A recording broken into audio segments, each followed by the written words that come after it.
Okay. Yeah, Okay, by him.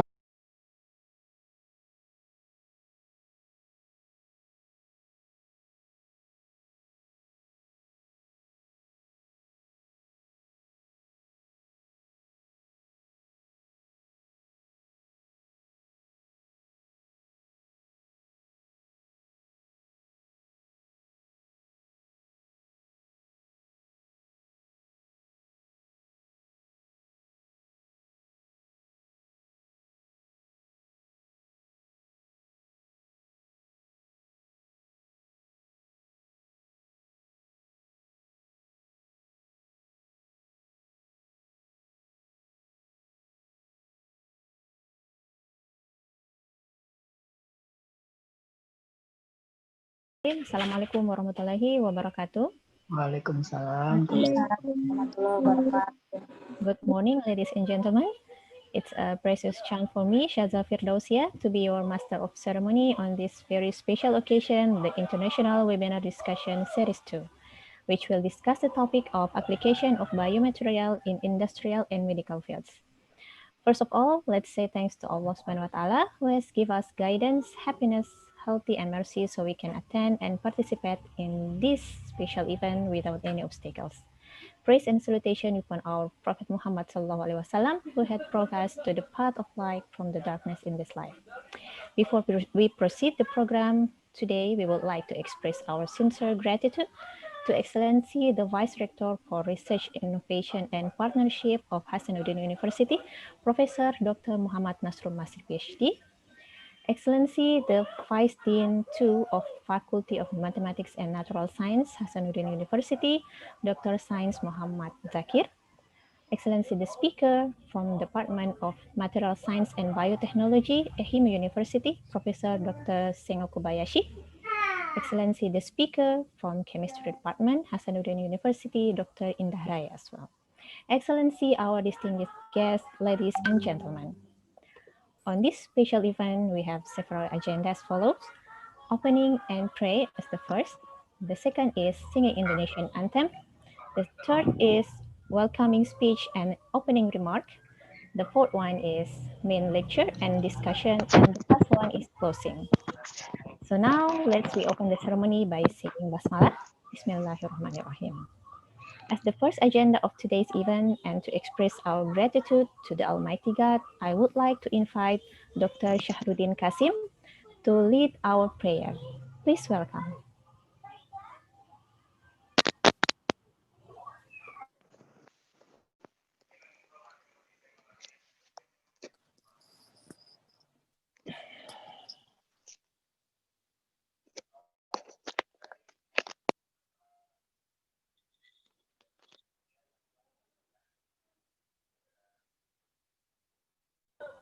Please, Dr. Shahruddin Kasim, time is yours.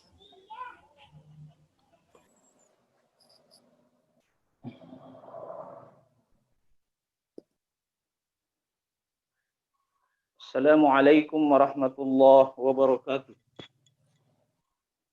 Waalaikumsalam warahmatullahi wabarakatuh.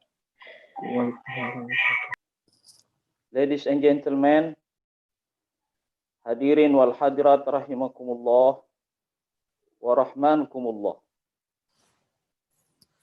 Let us bow our head for a moment so that the International Webinar Discussion Series 2 2020 can be precious and blessing to all of us.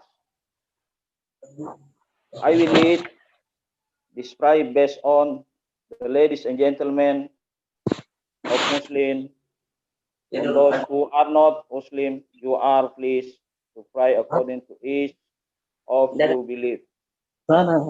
أعوذ بالله من الشيطان الرجيم بسم الله الرحمن الرحيم أستغفر الله العظيم الذي لا إله إلا هو الحي القيوم حمد الشاكرين حمد الناعمين حمدا يوافي نعمه ويكافئ مزيده يا ربنا لك الحمد كما ينبغي لجلالك الكريم وعظيم سلطانك اللهم صل وسلم على سيدنا وحبيبنا وشفيعنا ومولانا محمد النبي الأمي وعلى آله وصحبه وسلم. اللهم إنا نسألك رضاك والجنة ونعوذ بك من سخطك والنار. اللهم إنا نسألك سلامة في الدين وعافية في الجسد وزيادة في العلم وبكل خير. اللهم افتح لنا أبواب الخير وأبواب البركة وأبواب النعمة وأبواب السلامة ورضاك الله. في حاجة all of us will following the International Webinar Discussion Series 2 on 2020, especially Hasanuddin University Leader, Mathematics and Natural Science Faculty Leader, Chemistry Department Leader, Research Team, Teacher, all participants, and International Webinar Discussion Series 2 Committee.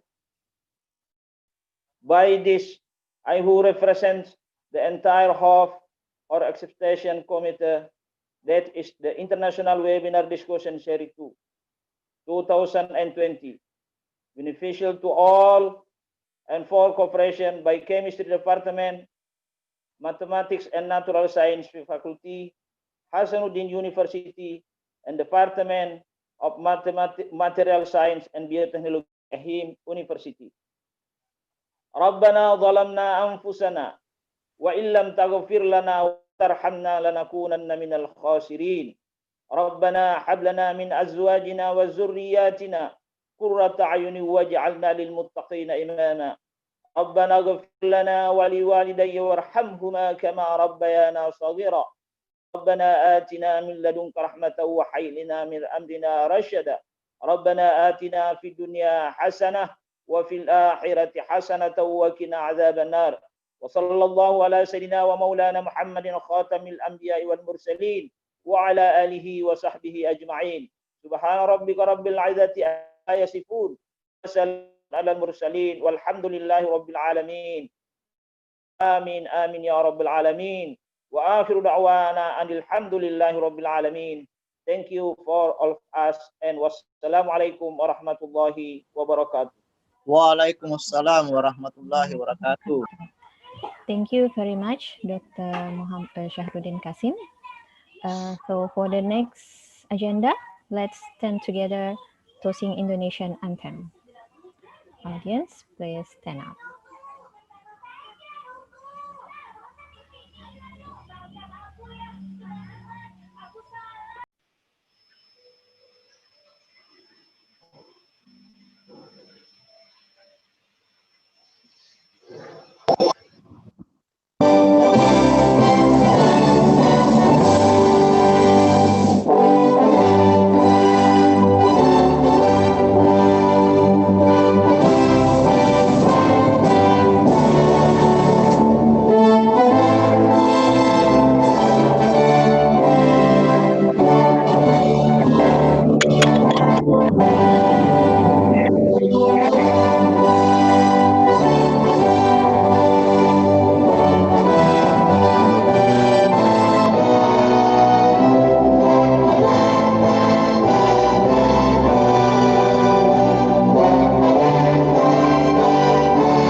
students, please sit down.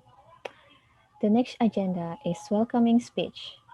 The speech will be delivered by Professor Dr. Muhammad Nasrul Masih, PhD, as the Vice Rector for Research, Innovation, and Partnership of Hasanuddin University, and followed by officially opening this webinar.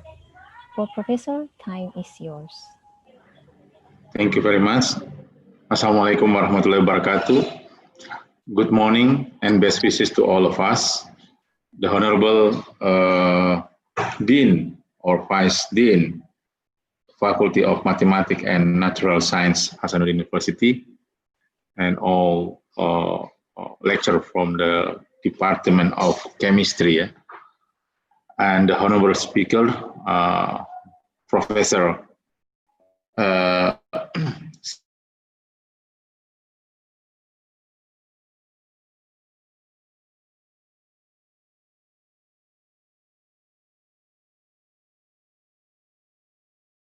participant on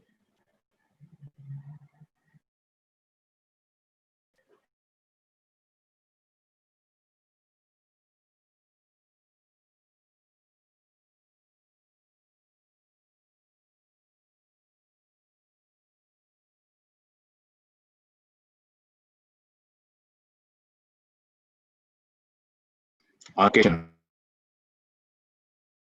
It's prayer and greeting to Prophet Muhammad SAW and his family and relatives who have provided goodness and truth guidance to all of us. So the participant is almost from Indonesia. Yeah, only one Kawayawasa Sensei. I think Kawayawasa can speak and understand Indonesian language. But anyway, discuss with the Kawayawasa Sensei for the short time, but I got more information related with the what he already ran in the special topic research for Kawayawasa Sensei, and maybe we can make it build collaboration, especially in research and education. As a Vice Rector for Research, Innovation, and Partnership, we really support all activity related with the any kind of research and collaboration. And Hima University with Unhas University already have a memorandum of understanding. Last year, I visited Hima University with together with the rector Hasanuddin University and governor of South Sulawesi as a head of the alumni from Japan University. That's why we really hope that by this international webinar, we can increase our collaboration and activity, not only signing the MOU, but there is an application for the MOU. That's why I asked Kawayawasa Sensei to accept more young lecturer from Hasanuddin University to get a chance to study PhD in or master in Hima University. And opposite, we hope that some student undergraduate or master course from Hima University under the Kobayashi Sensei supervisor, we hope that they can have an activity in Hasanuddin University for short time, maybe for the research related with the topic they already running until now. And another thing is for exchange student and exchange lecture. We hope that some lecture from Hima University, especially for the biomaterial department or any other department who want to give a special lecture or general lecture to our student in Hasanuddin University by virtual lecture or online lecture, I think we are very welcome for that. And opposite, we can give a lecture to the student in undergraduate in Hima University, any faculty that we can support that for their activity. And that's why we really happy for that. And thank you very much for all the this kind of activity, and we really appreciate for that. And I think untuk semua, I will speak in Indonesia untuk semua peserta, terutama yang berasal dari Departemen Kimia. Saya berharap sebagai perwakilan dari pimpinan agar supaya mulai sekarang membuat suatu aktivitas yang bisa berkolaborasi seperti ini. Semua alumni-alumni dari luar negeri seperti yang dilakukan oleh Pak Ansar ini yang sementara sekolah di Ehime mengajak senseinya untuk melakukan seminar seperti ini. Mohon mungkin yang dosen-dosen yang lain yang sudah selesai dari luar negeri pendidikannya bisa mengajak profesornya untuk memberikan kuliah-kuliah seperti ini sehingga menambah aktivitas internasional di kita, dan juga ini bagian daripada branding kita untuk Unhas ke dunia internasional sehingga kita bisa meningkatkan kualitas world class university kita. Saya kira itu yang ingin saya sampaikan pada dasarnya agar supaya kita juga semua saling mendukung untuk bagaimana Unhas ini bisa terkenal, bisa menghasilkan suatu karya, hasil riset yang berkualitas dengan kolaborasi, dan juga bisa berpublikasi bersama dengan peneliti-peneliti dari luar negeri sehingga kualitas kita bisa diakui dan banyak yang mensitasi. Bahkan kalau perlu kolaborasi dalam menghasilkan suatu produk seperti yang Kobayasa Sensei telah hasilkan. So I'm sorry, Kobayasa Sensei. I hope that still there is a continue collaboration in between Ehime and Hasanuddin University. So by saying Bismillahirrahmanirrahim, we hereby officially open this international webinar discussion with the topic application of biomaterial in industrial and medical field. Thank you very much. Assalamualaikum warahmatullahi wabarakatuh. Waalaikumsalam warahmatullahi wabarakatuh. Thank you, Prof, for the speech and opening remark. So, ladies and gentlemen, now we come to our main agenda, the lecture from our speakers, who will be led by our moderator, Mr. Andi Muhammad Ansar. He is one of our lecturers in Chemistry Department, Faculty of Mathematics and Natural Sciences, Hasanuddin University, who is in progress on pursuing his PhD in Ehime University. Please welcome Mr. Andi Muhammad Ansar.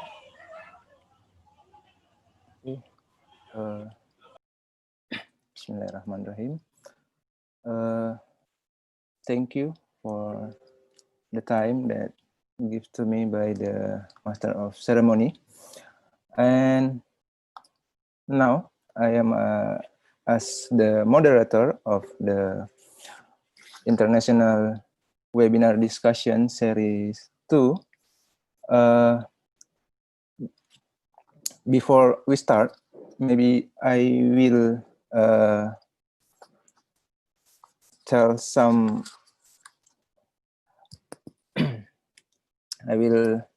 about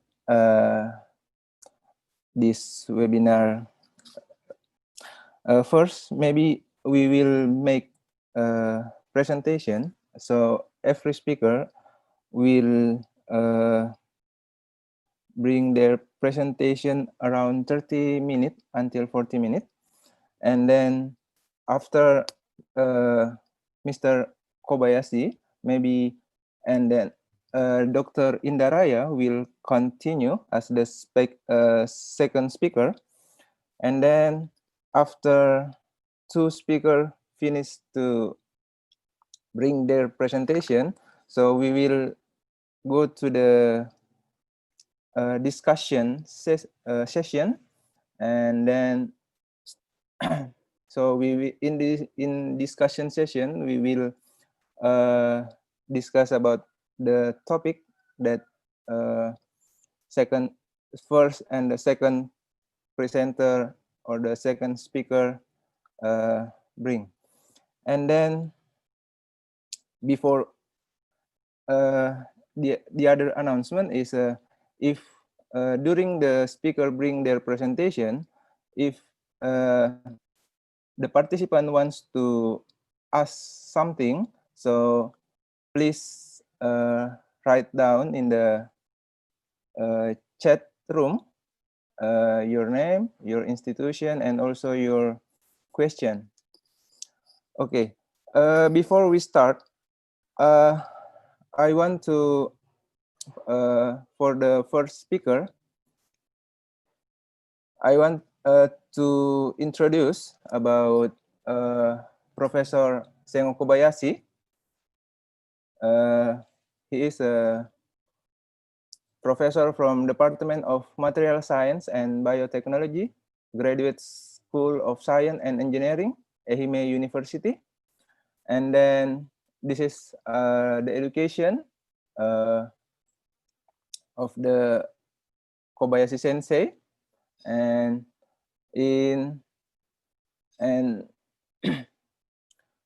from from 1988 until 2020, he became a research associate of Department Material Science and Engineering, Ehime University. And then in 2008, October until September 2007, he became visiting associate professor, Department of Material Science and Engineering, University of Virginia.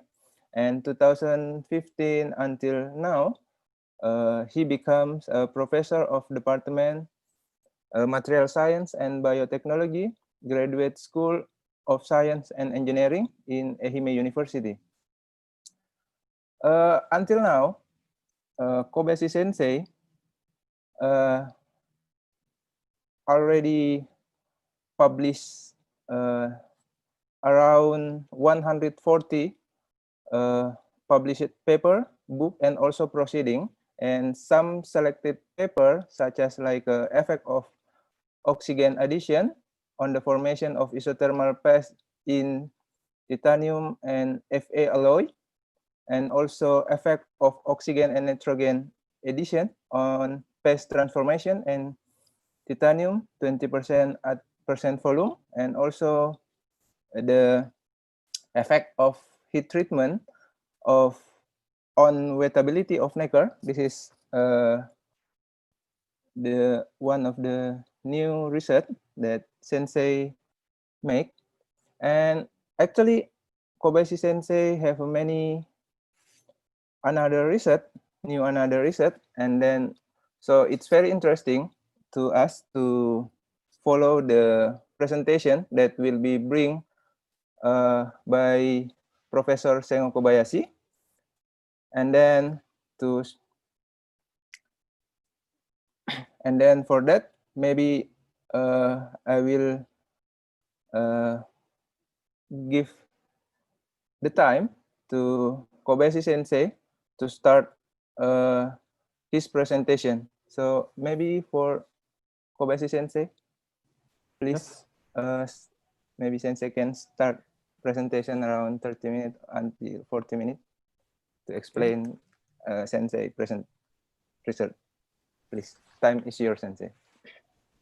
Okay, so thank you very much for your kind introduction, Mr. Asher. First of all, I would like to express my sincere thanks to all staff and faculty member at the Hassanuddin University to give me this honorable opportunity to deliver the webinar discussion lecture today. And and I would like to thank again Ms. Ansher to arrange this opportunity. So thank you so much.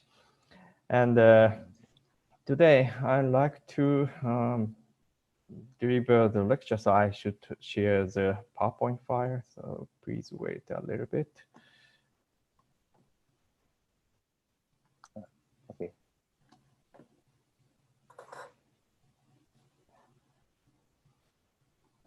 Can you see this slide? We can see, Sensei. Okay, All right.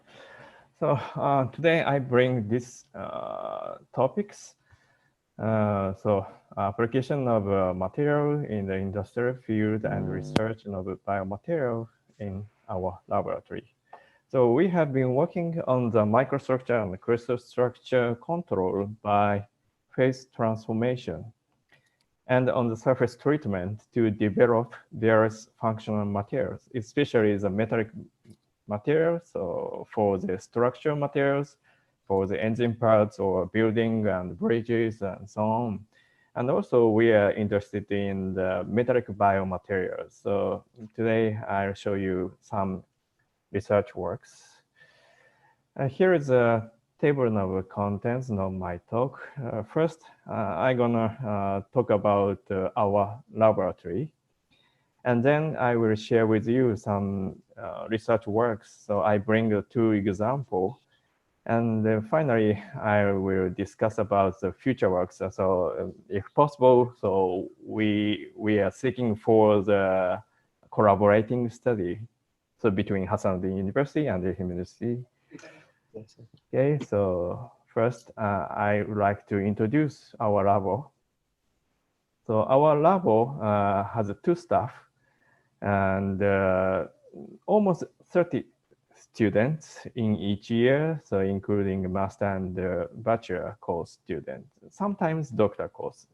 But so right now, so master and bachelor course student.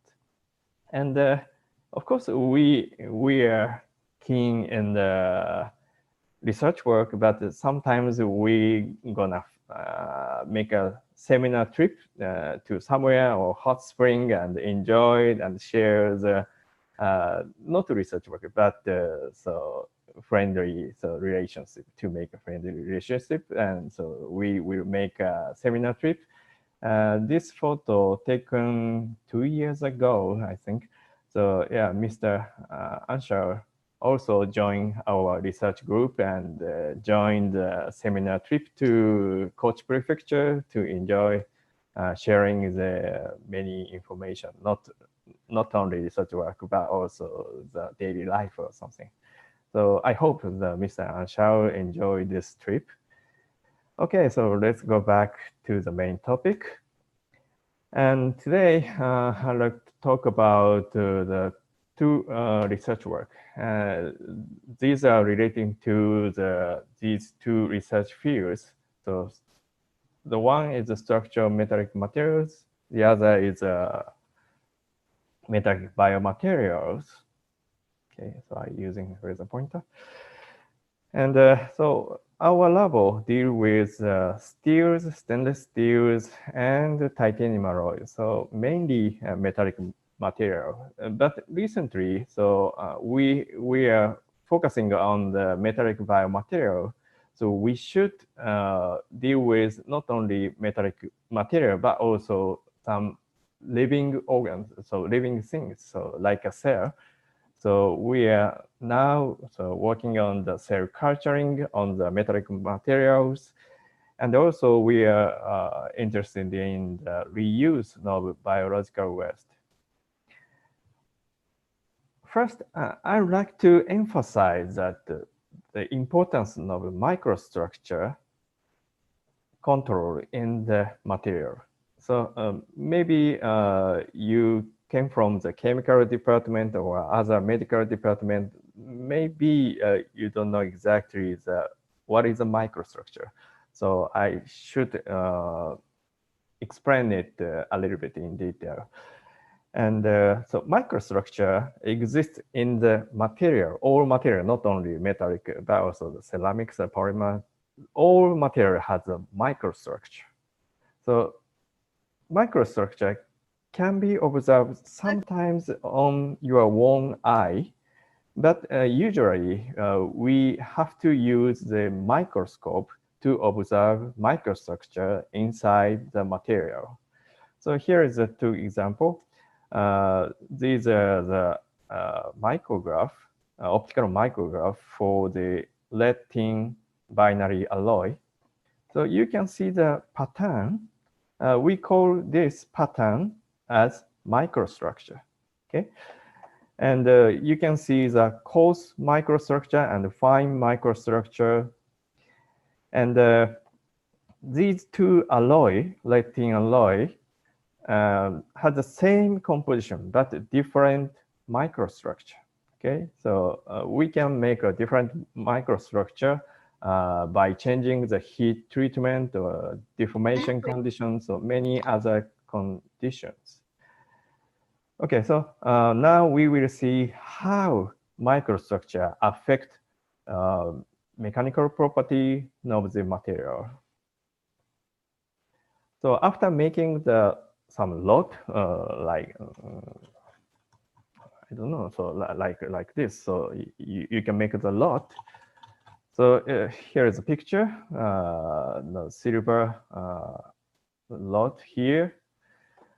And so these two rods have these two different types of microstructure.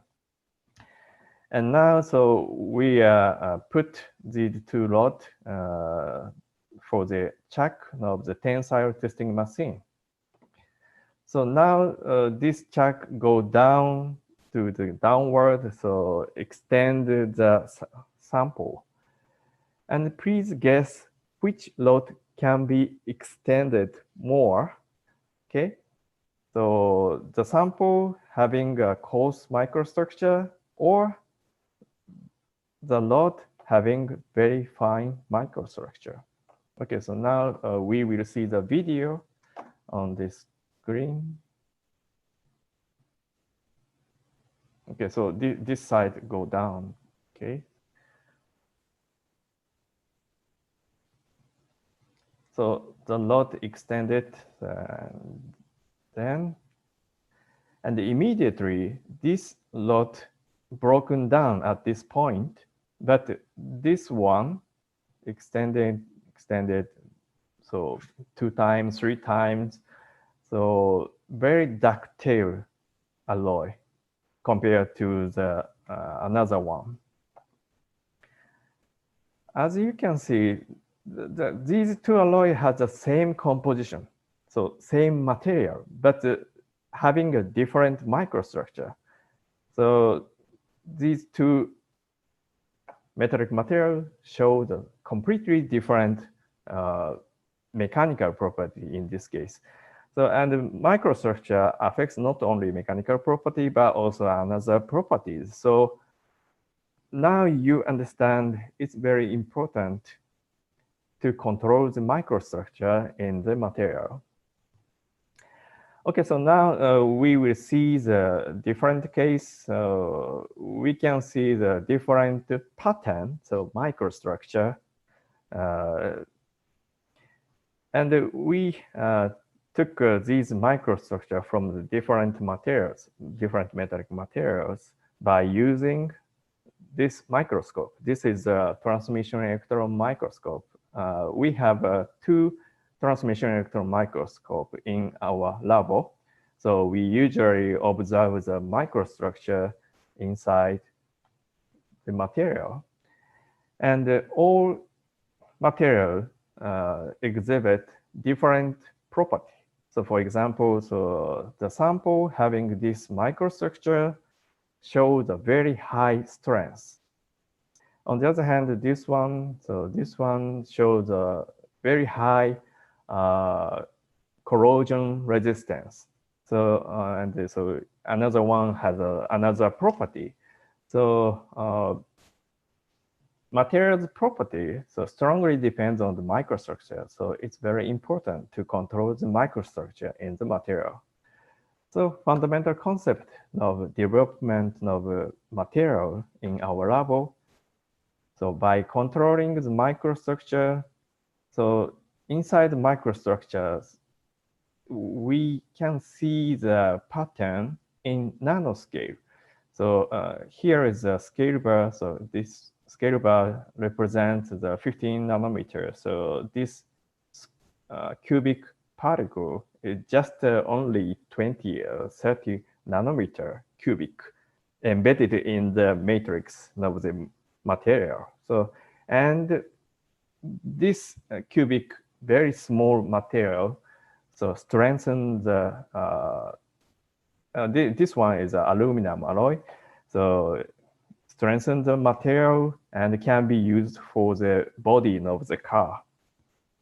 So we try to control and try to find the mechanism. So to form this kind of pattern, so microstructure in the material. And we successfully develop various kinds of functional metallic material in our lab. And here is just selected the research theme, which is student now under investigation. So the research for the biomaterials and the research for the structural materials, for the exhaust pipe for the engine or something. So stainless steel and the benthic steel, and also we are dealing with the titanium alloys. Okay, so now let's see the concrete research works. I bring two examples today. First one is the development of titanium alloys for biomedical applications. Today we focus on the development of surgical scissors. Here is a picture of a pair of surgical scissors in use for brain operation. So this is a very special shape of the scissors. We can't normally buy from the home center or something. So this is a very special one, only by the medical doctor. And this special surgical scissors consist of 4 different metallic material. From the tip side, so we use the high hardness special steel. I should use the laser pointer. And this part, we use a stainless steel. And then in the handling part, we use pure titanium and springy titanium alloys. So since we use 4 different types of metallic material, so we have to connect in each part. So especially here, stainless steel and titanium is a completely different metallic material. So we have to make laser melting to join these 2 materials. So there is a fear of a breakage of the joint. And also, since we use high hardness special steel for the edge part, so the steel is a ferromagnetic material, so we can't use this kind of surgical scissor under MRI inspection.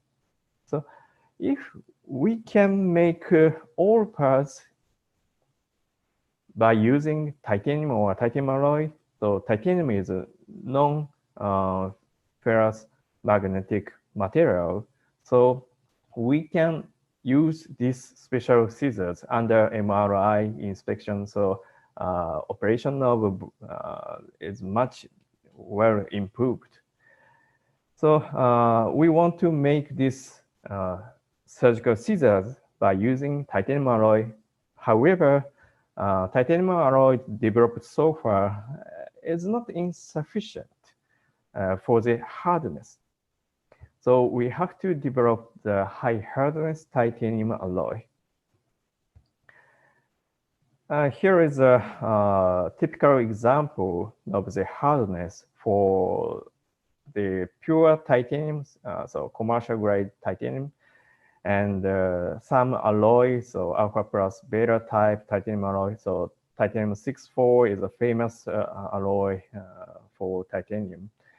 And beta type alloy, titanium 50 molybdenum, this is also can be used for the medical field. Here, I should say alpha represent hexagonal closed packed structure, and beta is a body-centered cubic, so BCC structure. And yeah, there is a various kinds of titanium alloy, but the almost the hardness is not so high. So from 160 to 320, so not so high. For the edge part of the scissors, we need at least 400, or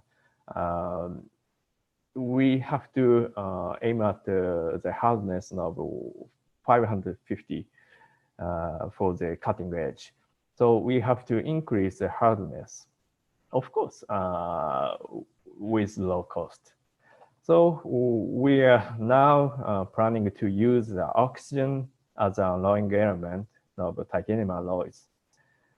From the previous results, oxygen addition in titanium alloy so increase the hardness.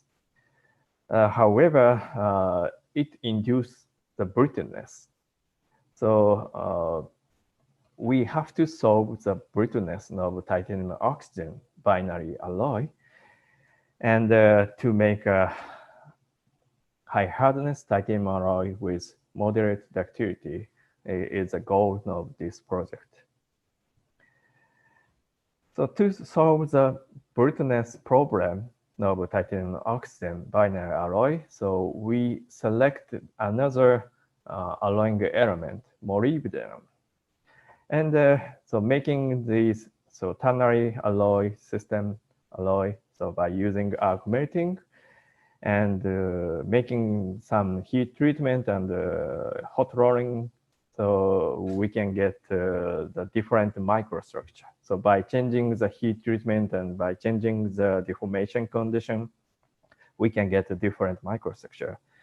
And after getting such a different microstructure sample, so we're gonna test the biggest hardness and also evaluate the ductility of the material by using tensile testing, using this kind of specimen. And also microstructure analysis was carried out by using optical scanning electron and transmission electron microscopies. And also we use X-ray diffractometry to identify the constituent phases. Okay, so now let's see the experimental results. First, titanium oxygen binary alloy system. These are the optical micrographs. Here is a micrograph of pure titanium. As you can see, the pure titanium consists of equiaxed grains, and from the X-ray diffractometry, we can determine the crystal structure is HCP, so hexagon cross pack structure. So we call it the alpha phase.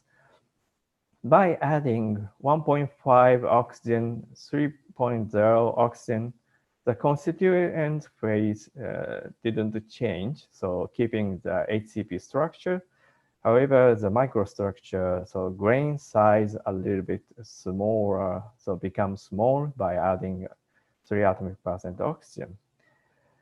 Okay, so now let's see the mechanical property of these 3 samples by using tensile test.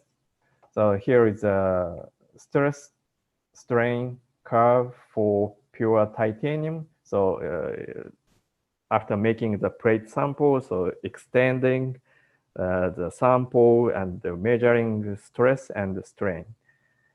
Okay, and as for the pure titanium, yeah, so very ductile sample, but not very high strength. By adding 1.5, 3.0 oxygen, the strength increase. So hardness also, of course, increase.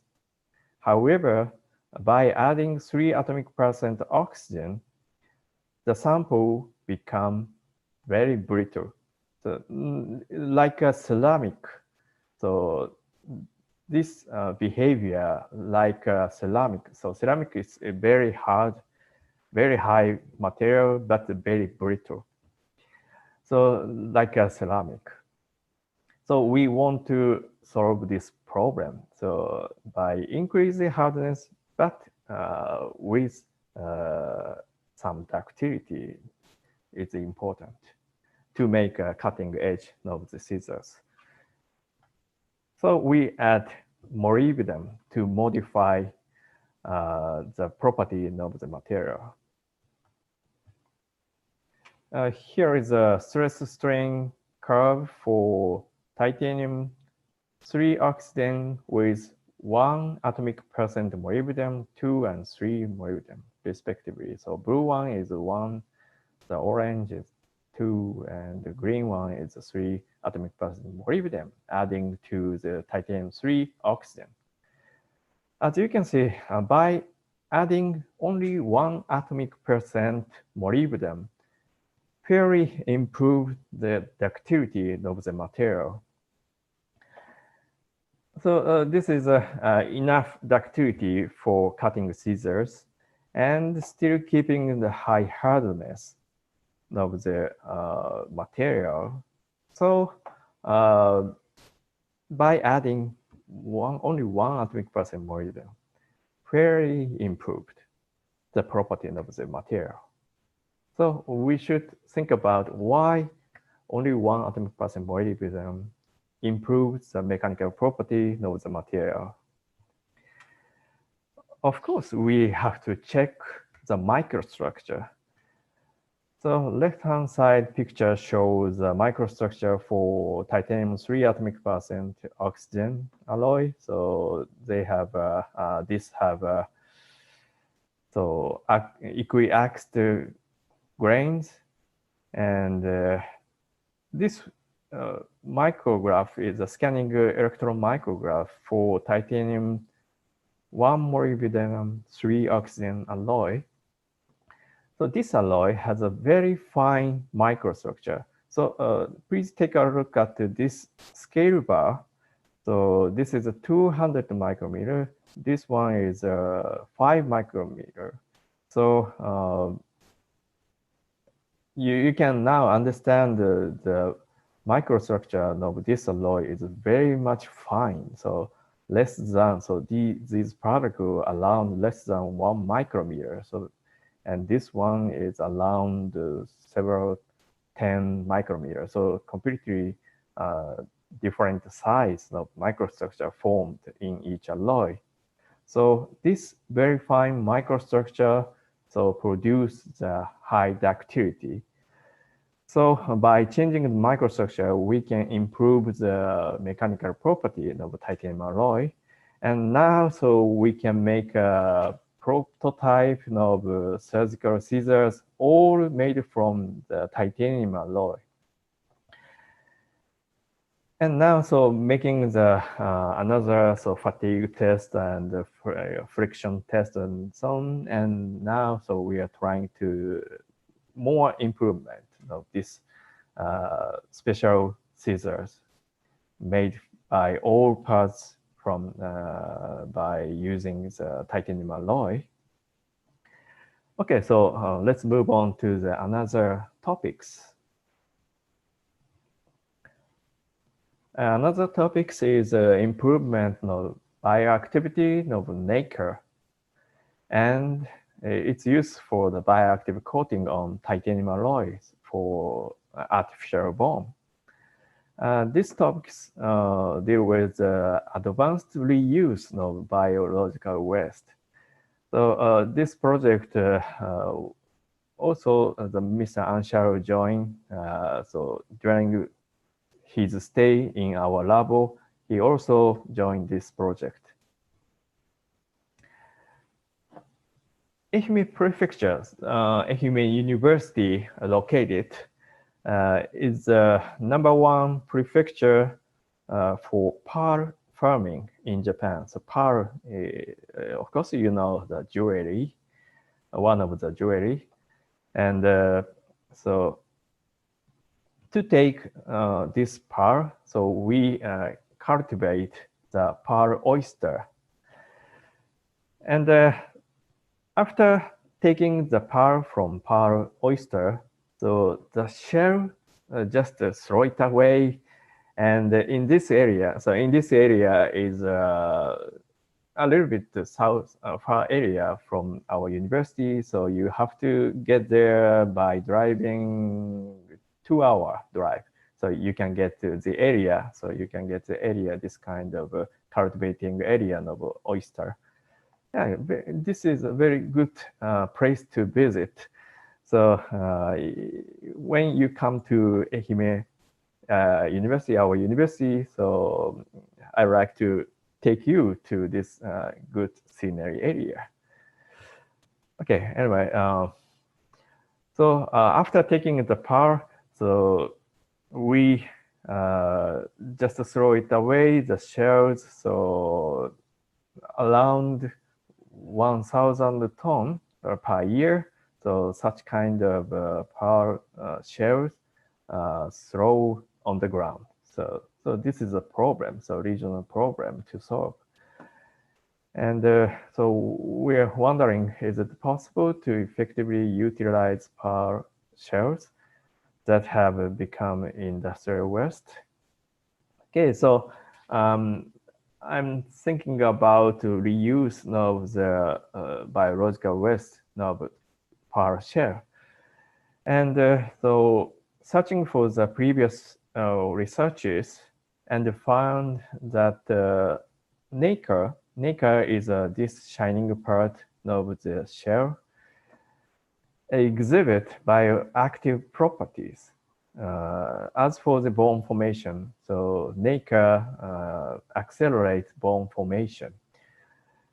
And on the other hand, here is some drawing of artificial bone of titanium alloy. So we usually use artificial bone made by titanium alloy. And the titanium alloy is a bio-inert material. So this artificial bone is bio-inert. So it's difficult to form the living bone on the surface of titanium, this artificial bone. So if we combine these two properties, so coating the nacre layer on this titanium surface, so we can probably develop the bioactive artificial bone. So we are trying to develop this kind of special coating by using nacre. So this is a good way to reuse this discarded power oyster shell. But only just a coating is not like a scientist way. So just the engineering way. So we are scientists, so we want to improve the property of the material. So I'm trying to examine the effect of heat treatment on the property of bioactivity of nacre. So, and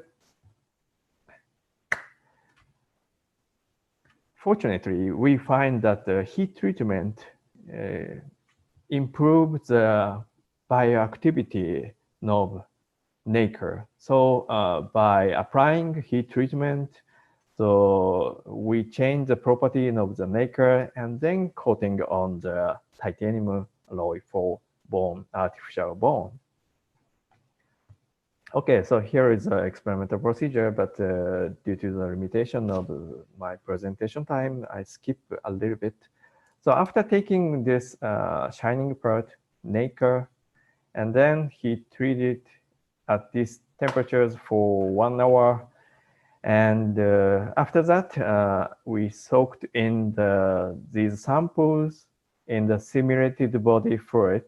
So it's like a blood plasma for 3 days, and to check whether the hydroxyapatite formation occur or not. Hydroxyapatite is the main parts of our living bone. So main ceramics of our bone is a hydroxyapatite. Okay, so let's see the results. First, of course, we should check the microstructure of the nacre. So when you observe the nacre by using transmission electron microscope. If you can see the nacre from the shell, the nacre from the pearl jewelry, you can see the same microstructure inside of them. If the surface here, and if you see the cross-sectional view by using transmission electron microscope, you can see the very small, here is the scale bar, so 500 nanometers. So the thickness of the platelet is around 500 nanometer. So these platelets stacked to the surface, and between these two platelets is aragonite, calcium carbonate, ceramic. And between them, we can see the very thin, so protein layer, organic layer, and combine these two platelets. And so of course, these two. So we can say the pearl. So pearl is a nanocomposite material of ceramic, aragonite, and concurring protein. Okay, so now we understand what is a nacre. So we will make a heat treatment for this nacre at 100 to 300 degrees C. Here is a picture after heat treatment. So before heat treatment, we can see the iridescent color of the nacre, so shining color of the nacre surface. And the heating at 100, there is no change. 200, a little bit change, but still keeping the shape. But heating at 300 degrees Celsius, the sample is easy to break down. So if you just handling, so it's easy to broken down. Okay, so after heat treatment or without treatment, how much biochemical property change? We should check such a change. So by soaking in these 4 samples in the simulated body fluid. This is the results. After soaking in the simulated body fluid, on the sample surface, hydroxyapatite nucleated on the material surface. As you can see, by heating 100 degrees C or 200 degrees C, acceleration of formation of hydroxyapatite can be observed.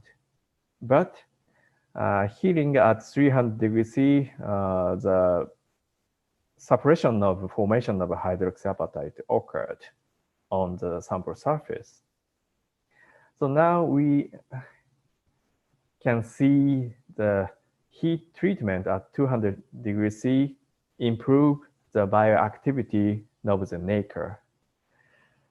Okay, so now after improving the bioactivity of nacre, we should coat this nacre powder on the titanium surface for artificial bone.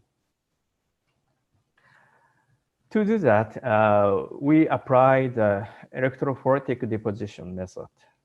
The condition is written here. So by using electrophoretic deposition, we can make the coating on the titanium surface. So here is after EPD coating. So we can see the very fine nacre powder on the titanium surface. After coating, so the sample was soaked in simulated body fluid. After 3 days, we can see the formation of hydroxyapatite on its surface. So it means this sample is a very bioactive property. So now we can make the bio-inert artificial bone. So the change is a bioactive one by using the nacre, which is throw it away on the ground. So this is a second research summary. And finally, I'd like to share our concept for the future works. Recently, we found a very interesting phenomena. So after culturing the cell, especially osteoblast cell, this cell produces the collagen fiber and to form our living bone. So after culturing 1 hour, 6 hour, 12 hour, 24 hour, yeah, so osteoblast cells so extend and yeah, they maybe move somewhere and produce a collagen fiber. And if we take a look at this picture more carefully, so here is an enlarged picture. So you can see this osteoblast cell try to attach to this area. So this white microstructure area, not this kind of fine microstructure area. So this cell want to attach to this microstructure.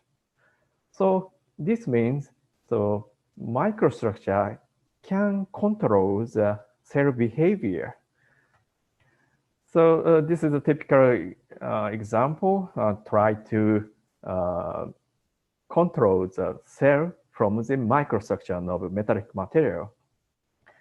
So here are the two pictures. The one without controlling the cell, yeah, so try to extend in any direction. So the microstructure doesn't affect the cell behavior. But right-hand side, so you can clearly see the cell try to extend to the one direction. So the sample has a elongated microstructure in this direction. So the cell detects such a microstructure and try to follow the microstructure. So microstructure successfully controls the cell behavior. So this is a new findings in this research field. So we want to control the cells from the material and produce a good bone or another organs or something. So in near future, we want to develop the 3 different functional biomaterials for the artificial bone, so like this. So the first one is a bioactive property. So by coating the nacre, by changing the surface, by chemical treatment and controlling the cells from the microstructure, yeah, we can add some function, so bioactive function to the metallic material, titanium. And also we want to control the mechanical property by selecting the alloying element and heat treatment and the deformation treatment. And also we are, today I didn't mention, but we are also interested in the antibacterial property. That is because after implantation, this kind of artificial bone, some patients suffer from the infection of bacteria or something. So this kind of artificial bone should have antibacterial properties. So we are seeking for the good alloying element like a silver or the copper, and controlling the antibacterial property of the titanium alloy for artificial bone. So all this kind of functional material can be developed by controlling the microstructure. And I hope we would like to make a collaborate to study in this field. And also our lab studying the structural materials for the engines or the bridges or airplanes. So such a structural material. So also the another research topics, we want to make a collaboration at the Hasanuddin University. Okay, thank you very much for your kind attention. Okay, thank you, Sensei, for very interesting presentation. And first, I want to say thanks for the opportunity that Kobayashi Sensei gave to me to join with Kobayashi Sensei research in Kobayashi Laboratory. And then from the presentation, we know that now in Kobayashi Laboratory, there is a two activity that doing. One is the metallic material study, and then cell culture on metal and reuse of nanomaterial waste, especially by using nacre to make to change bio inner metal to become a bioactive metal. And then it is very interesting. And then for the participant that wants to asking or have a question, maybe you can write down in the chat room. And then for the second speaker, I would like to invite Dr. Indah Raya to bring her presentation. So maybe Dr. Indah Raya already joined with us. Oke. Salam. Assalamualaikum warahmatullahi wabarakatuh. Okay, time is yours. Yes, thank you. I will share my presentation.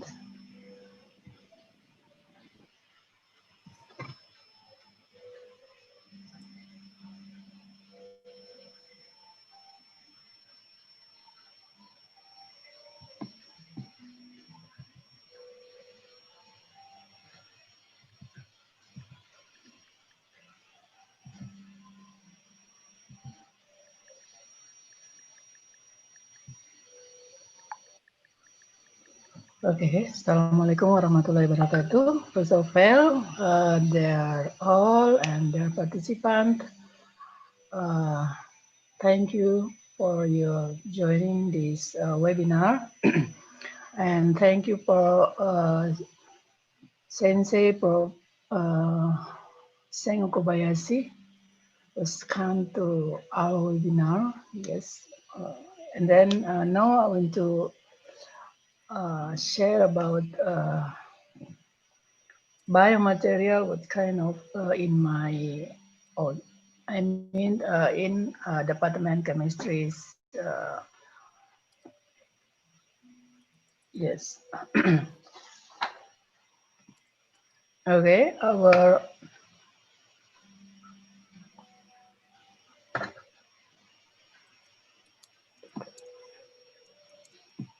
yeah.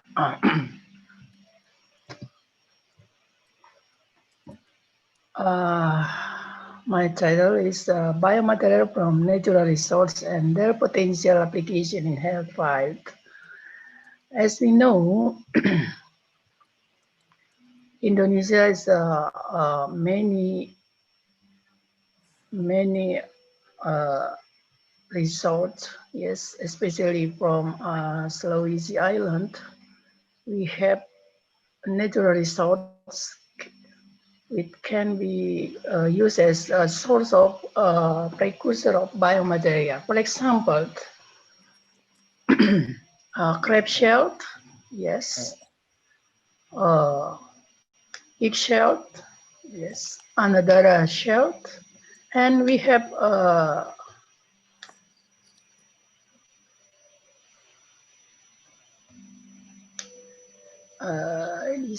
this one, banana nose shell, Yes. And then this one is seward. We have many species of sewards in South Sulawesi. Yes. And then Mungkin Bu, from it, maaf, bisa di previous slide-nya huh? karena previous show slide PPT-nya. Yes. Ya, belum Okay. belum previous ini, masih tampilan ketikan. Okay. Yeah. Okay, Okay. now already. Yep. This is a natural resource from South Sulawesi. Mr. Kobayashi, maybe we can use it to compare as a source and a precursor for biomaterials. Yes, and then we have used it for produce some biomaterials from it. Yes, this one crab shells, and then each shells, another shells, and the mountain of we have a large amount of this, and maybe for I can many others for 100 years we can use it. Yes, and now as a cement. Yes.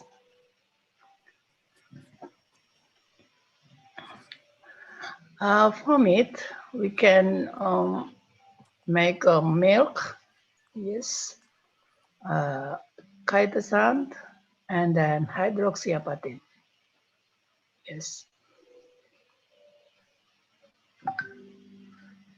Our research was done to teeth remineralization and bone repair, combined with hydroxyapatite and chitosan.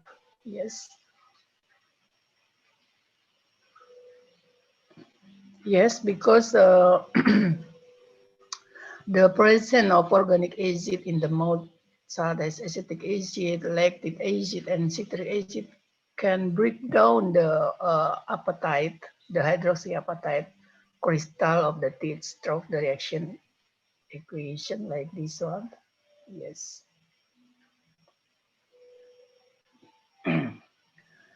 And make teeth will be decayed. Yes. And we can use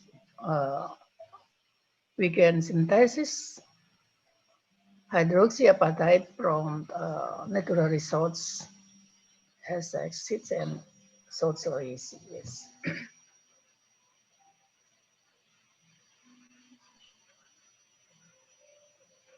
Okay. Also for the bone health.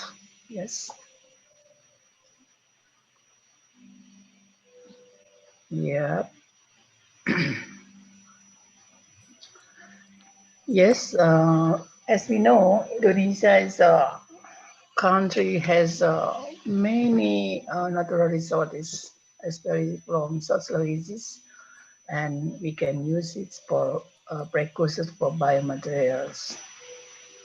For example, eggshells.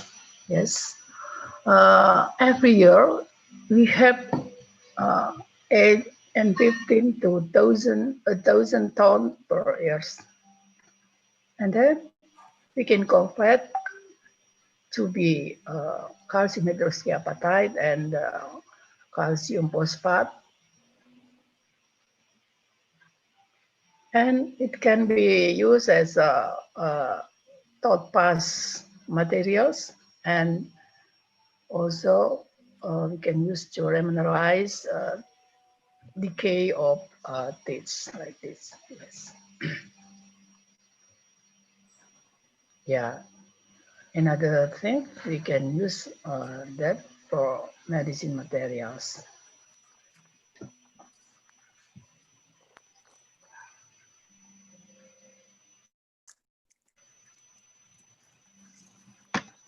gerak. Bisa, Bu? Ya, Bang. Ya, ini. Bentar ya.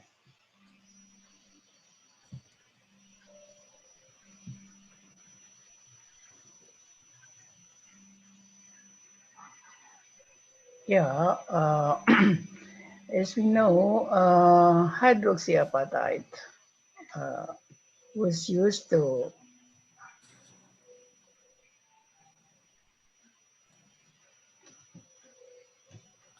material for remineralization. Yes.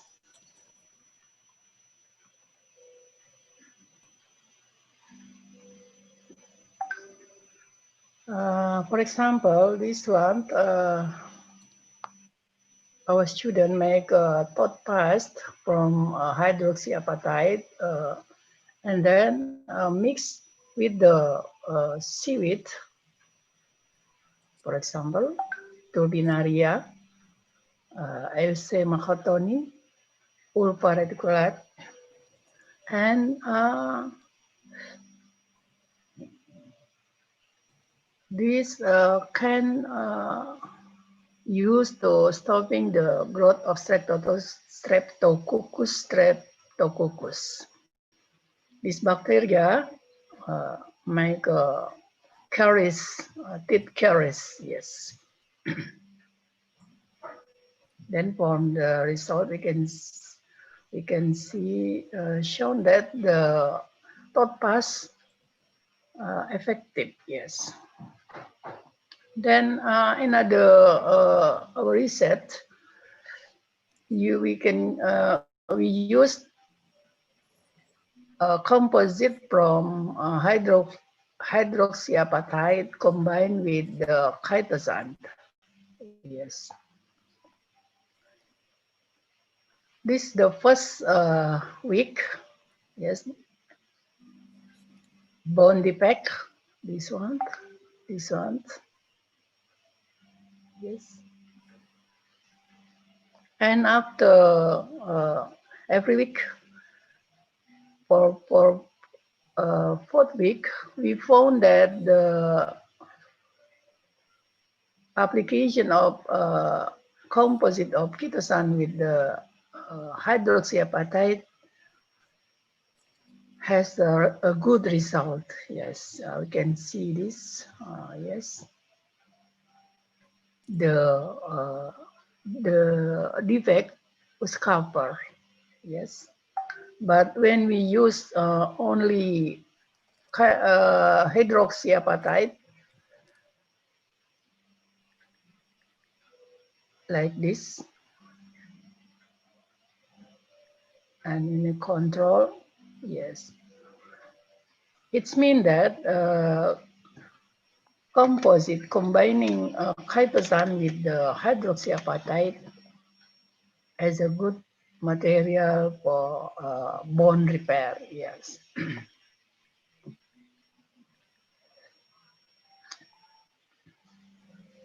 Yes. This rabbit as animal test, and then we found that the A is this one is a control. A is only chitosan. B is only hydroxyapatite, and C combining between hydroxyapatite and chitosan. And then after 4 weeks, the bone defect was covered. Yes, it's a good result. Yes.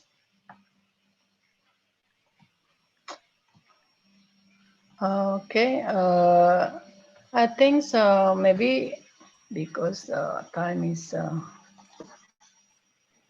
yes, I'm 11 past 13. Maybe we will be discuss and Mr. Ansars. Okay, so Thank you. thank you for sharing the research for Dr. Indah Raya. Next presentation about Dr. Indah Raya research and what she doing now, and also the result of their laboratory. And then from the explanation of the PowerPoint, I can make some conclusion that Dr. Indah Raya make research using natural source like eggshell, crab shell, and also seaweed, and use that material for the many kind material, another material such as hydroxyapatite seaweed toothpaste for caries teeth, and then also make hydroxyapatite and chitosan composite to repair bone defect in rabbit bone. So for the next, we will go to the discussion session. So maybe the participant that wants to asking or have some question can typing their question in the chat room. I think there is also Maybe can question. also directly, maybe Mr. Ansar maybe can ask him directly to asking. Maybe before we try to before we go to the directly, there is some question. Maybe this is for Kobayashi Sensei. For Kobayashi Sensei. Yes. This is from Mr. Abdul Rahman Noval. He asking about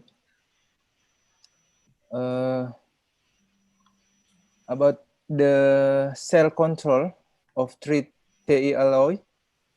Can it control other uncontrolled cell like cancer, and how potential is it? We are just started this study, so we didn't check another cells behavior like a cancer cell. But yeah, there is a possibility to control such kind of another cells by using microstructure control. So yeah, we're gonna try. Yeah, we don't have a cancer cell, but we have another fibrous cells and macrophages or something. So yeah, we will check another type of cells, and in future the cancer cell. Okay. Okay. Another question maybe from Miss Musdalifa Waliulu is about why the thickness hardness of Te2MO3O is lower than Te3MO3O, because in about the tensile test, Sensei. Tensile test of titanium X. Why the thickness hardness of titanium 2 molybdenum 3 oxygen is lower than titanium 3 molybdenum 3 oxygen? Maybe there is a reason or predicting from Sensei. Yeah, a very small difference, only 3 because so almost the same value, I think. So not so big difference. Of course, I should show you the. Please wait a second. I should show the microstructure.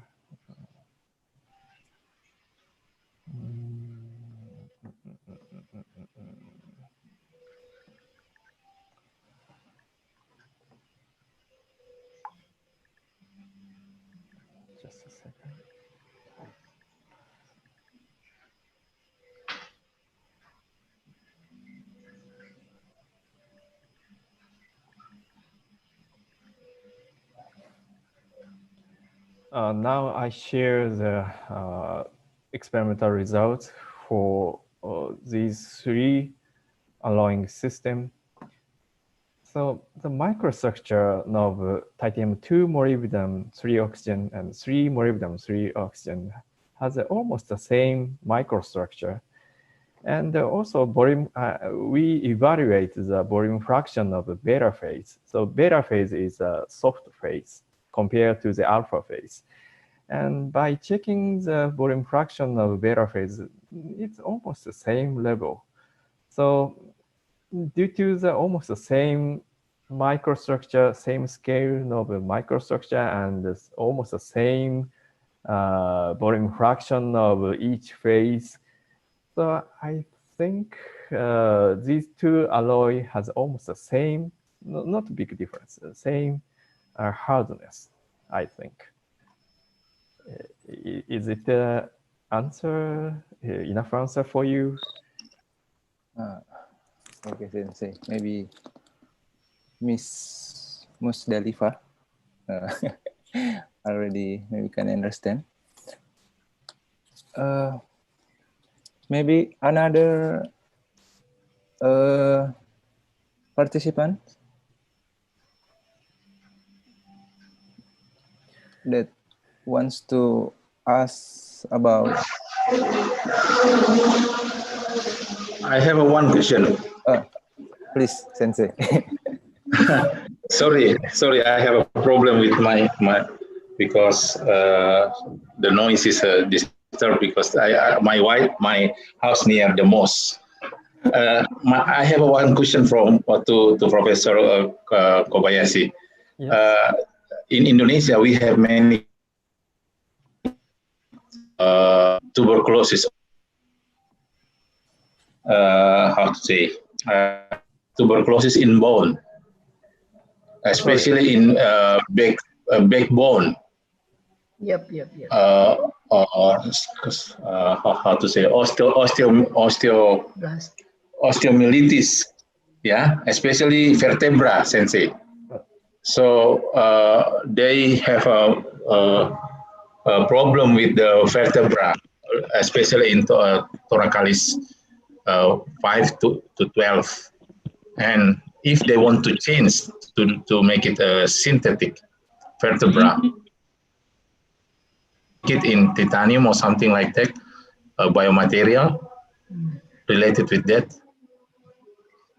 I mean, you already thinking that there is a synthetic vertebra, because we have many cases related with tuberculosis, and tuberculosis bacteria can destroy the bone of the vertebra.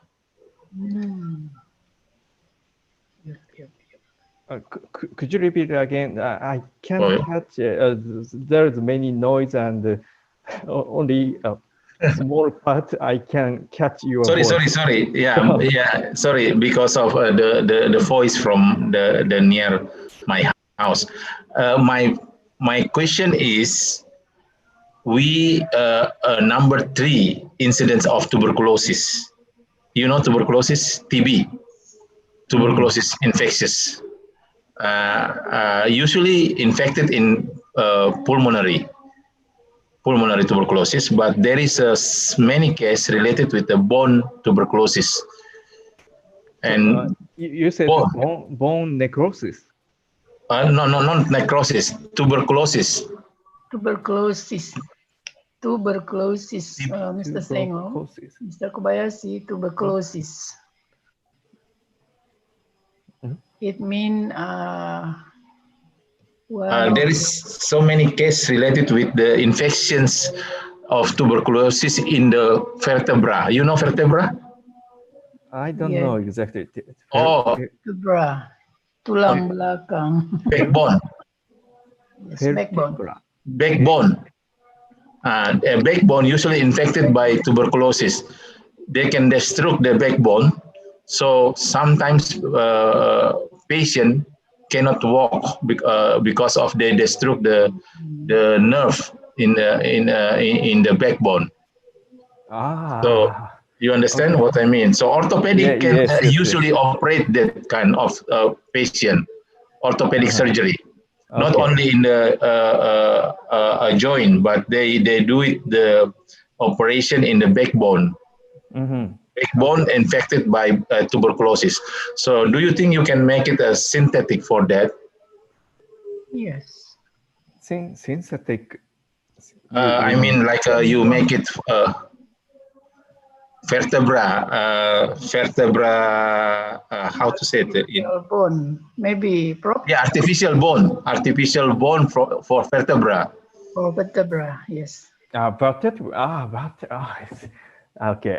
Vertebra. Yeah. Vertebra. Yeah, Okay, okay, okay. you never think about that. Yeah, there has already developed artificial bone for vertebra. Yeah, Uh-huh. maybe Oh you yeah, can find the market. Yeah, I think. Yeah, yeah. There is a in market. There is in the market, and orthopedic always use that one to change the vertebra of the patient. Mhm. But maybe you can make it from your biomaterial specific one to change that one to make it a new one. I mean, I see. Right now, we didn't make such a special shape, so we just make the plate or rod sample. So we don't have a facility to make such a shape for the vertebra. So if there is if Hassan University has such a facility to produce a special shape of the artificial bone, so maybe we can, yeah, give you just support our the biomaterial, and we can produce the shape of the vertebra. You mean? Yeah. Yes. Yeah. I think Dr. Indah can make it a. Yes. You understand what I mean, Dr. Indah? Yes. Prof. Yes. Yeah. I understand, Prof. Yeah, inshallah. Yeah. Maybe later we can discuss in the detail, Kobayashi Sensei. Thank you very much. Okay. Thank you.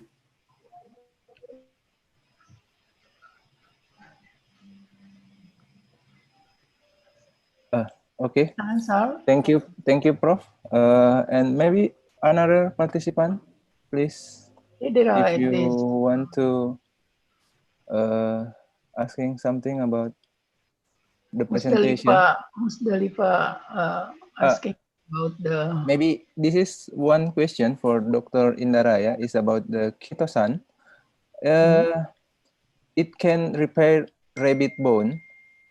Is it will do the same reaction to the human bone? I mean, yes, from the presentation of Dr. Indaraya said that composite of hydroxyapatite and chitosan already tried to repair the bone defect in rabbit, but if we apply this to the human bone, it will be the same result or what? Maybe Dr. Indaraya can explain about that. Yes. Thing. Thank you, Mr. Ansar. Thank you for your asking, Abdurrahman Nopal. I think this one is prototype, and we try to use the rabbit. Maybe we will need to more time to application this composite to bone repair, but the result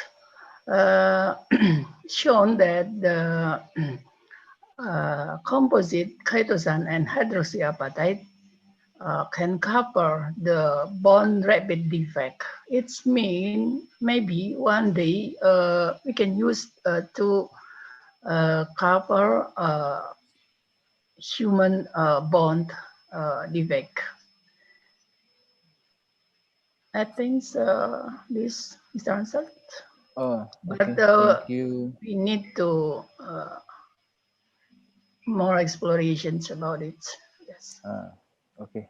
Thank you, Dr. Indah, for your answer. And then maybe there is also a question from Mr. Renaldi. This is for the Professor Kobayashi. Mr. Renaldi wants to know about the reason why Kobayashi Sensei choose titanium instead of another metal. Okay, so thank you for your question. And titanium is the most biocompatible metals. It has a very high corrosion resistance in our body, so it doesn't emit any ions. So if the metallic material like iron, the steel, so if you embed it in the your body, the steel from the surface of the steel, the many ions produced and the surrounding our living cells will be dead or something. So we should select the material having the high corrosion resistance. So we should select such a metals like titanium. So we usually use metallic material for biomedical, especially embedded in the body. We select the titanium alloy and stainless steel. As you know, or maybe you know, the stainless is a high corrosion resistance material. So we use the stainless steel, especially SAS 316L is famous for the stainless steel embedded in our body. So when you repair the broken bone, and temporary stainless steel plate support the broken bone. And after recovering, usually such a bone plate will be removed from your body.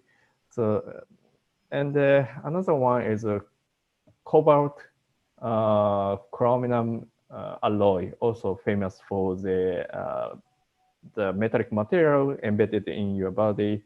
And such a metal has a high, of course, corrosion resistance, and also the high friction resistance. So maybe some cobalt alloy using the hip joint point to suppress the abrasion of the some metals from the friction point. So we usually use such a three metals in our body, so titanium, stainless steel, and cobalt chromium alloy. And as for the bone formation, titanium is the best metallic material. For the stainless steel, there is no bone formation on the surface. So we usually use a bone plate to temporarily fix to the bone. So in this case, we don't need any connection between living bone to the stainless steel. So this is another good property. So temporary use is a good. So if you use a titanium alloy for the bone plate to the temporary fix to the broken bone, so when the surgeon try to remove the titanium plate, but it's difficult to remove it. So that is because the connection between the titanium and living bone is very strong. So depending on the purpose, we should select. And my interest is on the bone formation on the metals. So I select the titanium and the titanium alloy. This is the answer for that. Okay, thank you, Sensei. And maybe another question, but this is for Dr. Indaraya, is hydroxyapatite ketosan can be used for another application in the medical field, such as a dental repair. If possible, how about the research about that from Dr. Indaraya or maybe Dr. Indaraya team, hydroxyapatite ketosan Thank research. you, Mr. Ansar. Ms. Vika, our research was conduct for hydroxyapatite for teeth remineralizations. And the result, it's good results, but still in vitro, not in vivo, still in vitro, yes. Maybe for the next, we will be conduct in vivo experiment, yes. I think. Okay, thank you. Maybe there is another participant that wants to ask.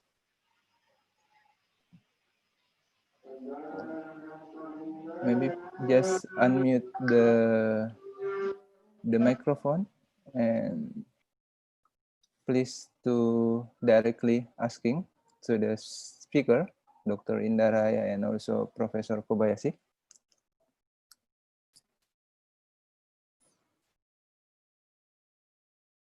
There is, okay, maybe I think. Can I ask a question? Hi. Dr. Ryan, thank you very much for your nice presentation. And I'm wondering why the composite of chitosan and hydroxyapatite shows a good results.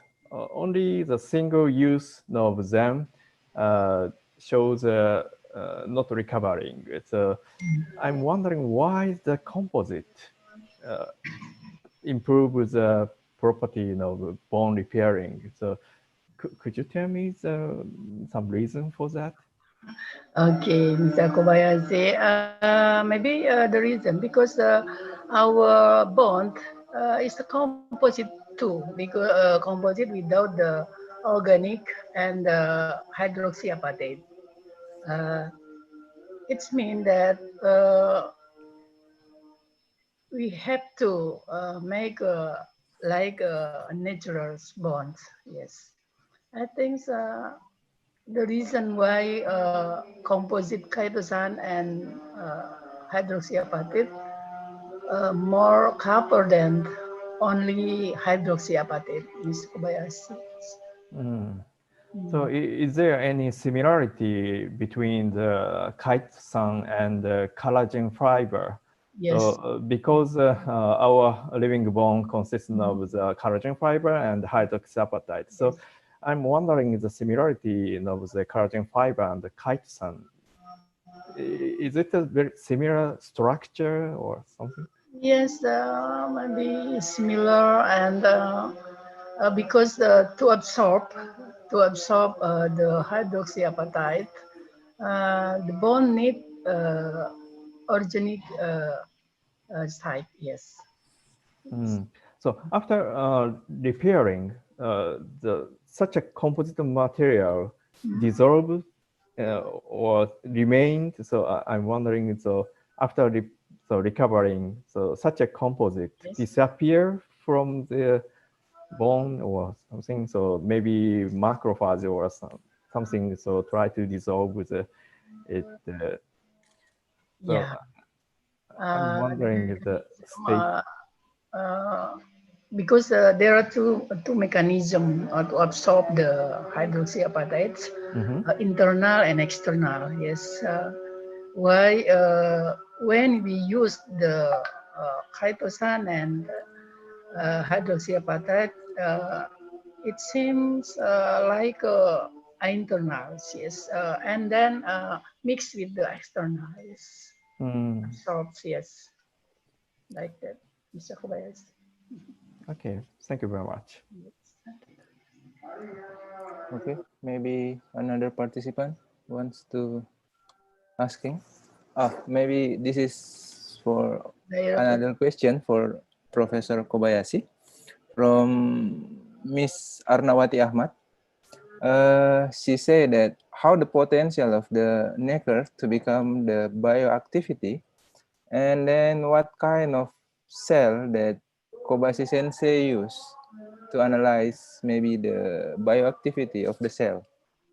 I mean the bioactivity of the nacre. You should answer for that, Acham.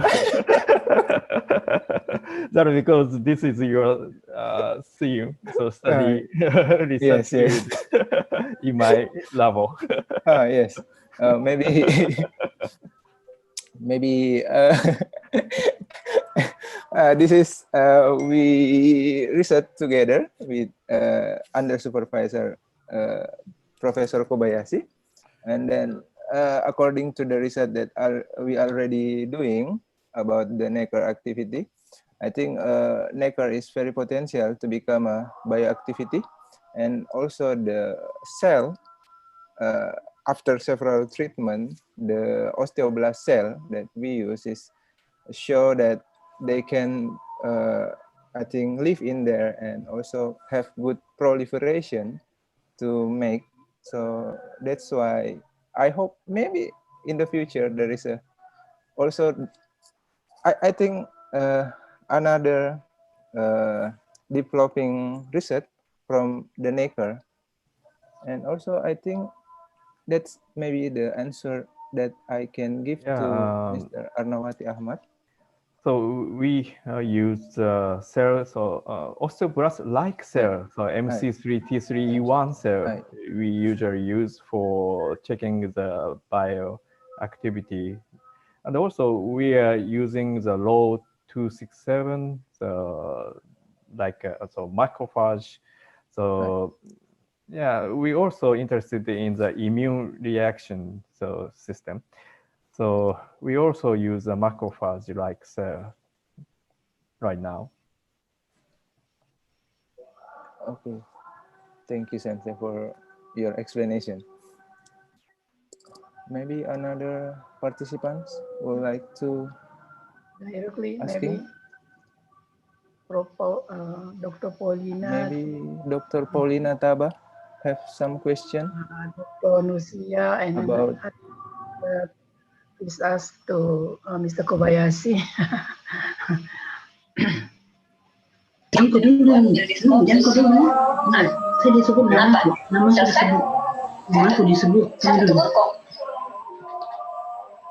Please, Dr. Paulina. Okay, thank you very much, Pak Ansar. I really appreciate Prof. Sengu Kobayashi for the sharing experience with material. Can you hear my voice? Yes. Yes. Good. Can hear clear and good. Because here is a little bit noise. Okay, I really appreciate with the talk or presentation of Professor Sengo Kobayashi. I really hope that we can make a collaboration. I will introduce myself. I work with materials, but material that I use is mesoporous materials like silica and mesoporous carbon that can be used for absorption and for catalytic study. But I really interested in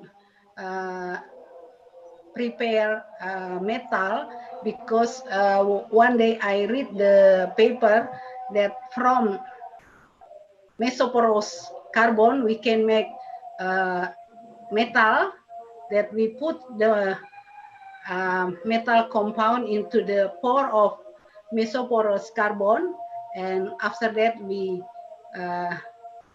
dissolve the carbon, and finally we will have material. And I think if we can make that, maybe we can make collaboration research with your laboratory in the future. another thing that we have a problem in our lab, that it's really difficult for us to characterize our materials, because the materials that we prepare is not crystal. So they can be characterized with XRD in low angle. So if we can make a collaboration, I don't know in your laboratory whether you have XRD that can be measured in low angle, because our material is really cannot be measured in wide angle. I think that's for Professor Sengu Kobayashi. Thank you very much to give me a chance to talk. I don't have a question, just say something to Professor Sengu Kobayashi. Thank you very much. Okay, thank you very much for your introduction. And yeah, I'm also interested in the mesoporous material. That because, of course, depending on the porous size, we can use such a porous material to as the biomaterial. So the cell can enter the porous depending on the size, and the activity of the cells change depending on the whole size. So yeah, I'm also interested in the porous material. Yeah, maybe we can make a collaboration. Yeah. Thank you very much. Hopefully. Okay, thank you. So maybe in the future we have we can make many collaboration. Yes. With saying laboratory of Kobayashi Sensei, maybe with Ibu Dr. Paulina Taba and Dr. Indah Raya. Maybe another lecture also have a, or participant have another question. So maybe Ask directly. Dr. Nursia have something, or okay, please. Yeah. Miss Sanawia, if you have a question.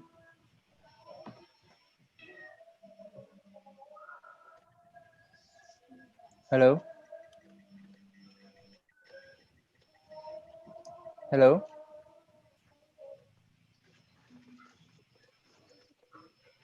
Hello. Ibu Sanawia. Okay, maybe have a... Hello.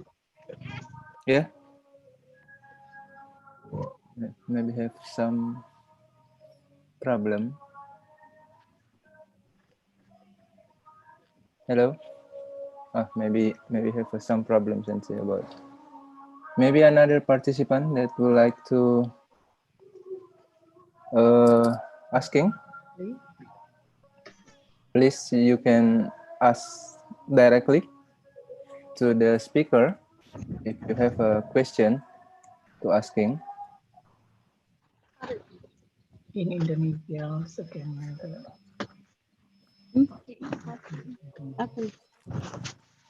Hello.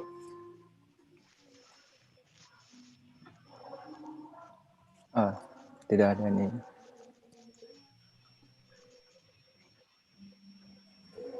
Pak Rahman mungkin.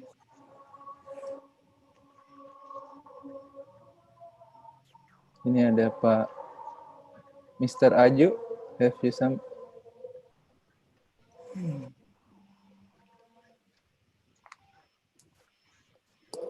Okay, maybe if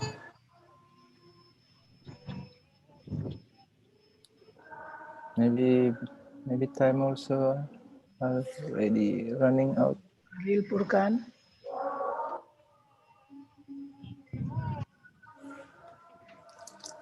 Hello.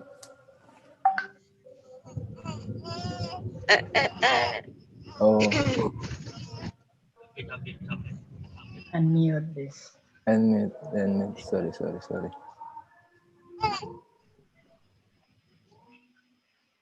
Okay, maybe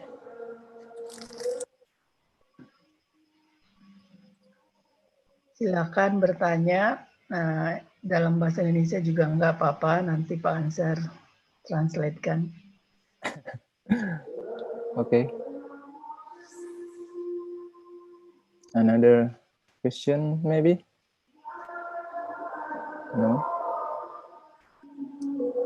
Because I think there is many researchers also join in this webinar. So, Siti Hairunur, you have a question to asking, please? No?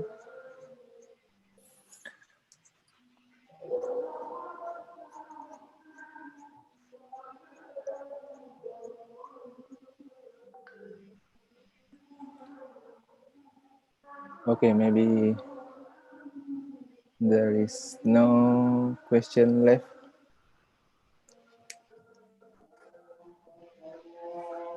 So how about the webinar committee, about the time? If there is no, bagaimana ini, Bu? Iya, Apa mungkin ada yang siapa ini? Caca mungkin silahkan bertanya ke Kobayashi supaya dia ini toh. atau Balkis, ada Balkis, saya lihat Ibu Hasna juga ada. Ya, bahasa Indonesia saja, nggak apa-apa. You can asking in using Indonesian language. It's okay. I think No one? no one. No? No more. Yeah, maybe. Okay. Very interesting webinar and also very interesting discussion. So today we already performed two expert researchers, Kobayashi Sensei and also Dr. Indaraya, and also Dr. Paulina Taba. I hope in the future we can make collaboration research between Kobayashi Laboratory and also with Dr. Indaraya and Dr. Paulina Taba, because the vice rector for also for international relationship already, I think, give support in the future to so we can make a joint collaboration research or exchange lecture. So maybe after this webinar discussion, there is a follow-up from maybe from the vice rector and also with Kobayashi Sensei. Okay, because the time is also running up, so maybe we will end this session, and I would like to thanks to all participants, especially for the speaker, Dr. Indaraya, and also Kobayashi Sensei, Professor Sen Kobayashi, my supervisor. Thank you, Sensei, for your time. I know Kobayashi Sensei very busy, many many activity even in the weekend. And then for the certificate for our participant, we will send to your email. And also for the speaker, we will send also the certificate of this activity to the using email. So thank you very much for your kind and also for your time to attend this seminar. So maybe I will like to give the time to the Master of Ceremony to closing the webinar discussion. And for me as a moderator, I want to say thank you very much for all the participants and also the speaker. Thank you. So maybe Miss Okay. Satya can, Yeah. okay. Okay. Thank you very much for the speakers and the moderator for the very informative and insightful presentation, as well as for all of the participants for the lively discussion. May all of us get the value and benefits from this event. So finally, we come to the end of this event. To close this event, let's reciting Hamdalah. Alhamdulillahirrahmanirrahim. Alhamdulillahirrahmanirrahim. So, well, ladies and gentlemen, thank you very much for your attending and your nice attention. We hope we can meet again in our next webinar, International Webinar Discussion Series 3. So, wassalamualaikum warahmatullahi wabarakatuh. Waalaikumsalam warahmatullahi wabarakatuh. Thank you. Thank you. Thank you. Thank you, Ms. Kobayashi. Thank you. Nice. That was nice. Maybe Have we a will nice meet day, Prof. another Yeah. time. Yes. And hopefully we will going to visit your laboratory. Yes. Sensei Sensei Kobayashi. Yes. Oh, thank you so much. Thank you, Prof. Have a nice day. Thank you. Thank you, Bye. Prof. Thank you, Sensei. Thank you all. So when I was in a master degree, my supervisor is Dr. Paulina Taba and also Dr. Indah Raya. So I know two of these researchers have, I think, have correlated with Kobayashi Sensei research. So I hope in the future, both of them can make maybe joint collaboration research, international or visiting research. Okay, so Ansharo, so you should arrange Right. Okay, between thank you, Sensei. University and Hasanuddin University. Yeah. So Thank you, Sensei.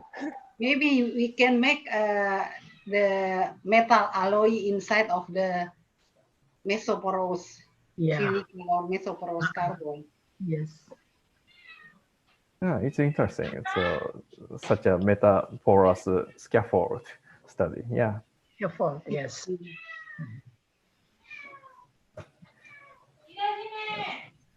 Okay, so Okay. thank you for arranging. Okay, Thank you, so we should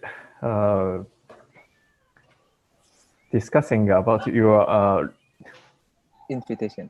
yeah, invitation and your the position in Ehime University. So I have to arrange your position. So your dean has already made an invitation letter, right?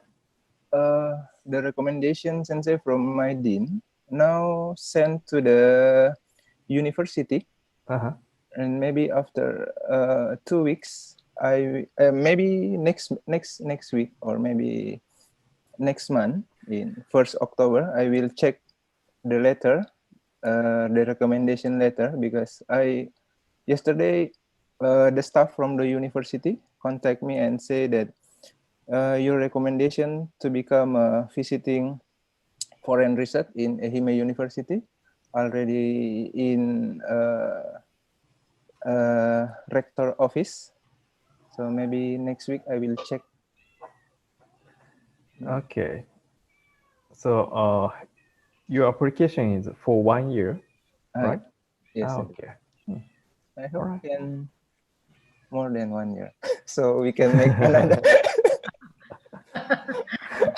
More than 1 year, we can make another research study in there.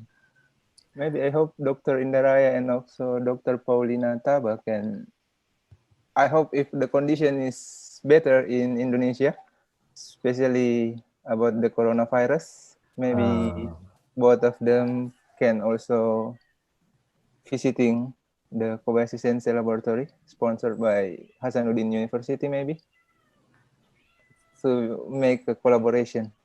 Yeah, in near future, so solving COVID-19 problem. Yes. Yes.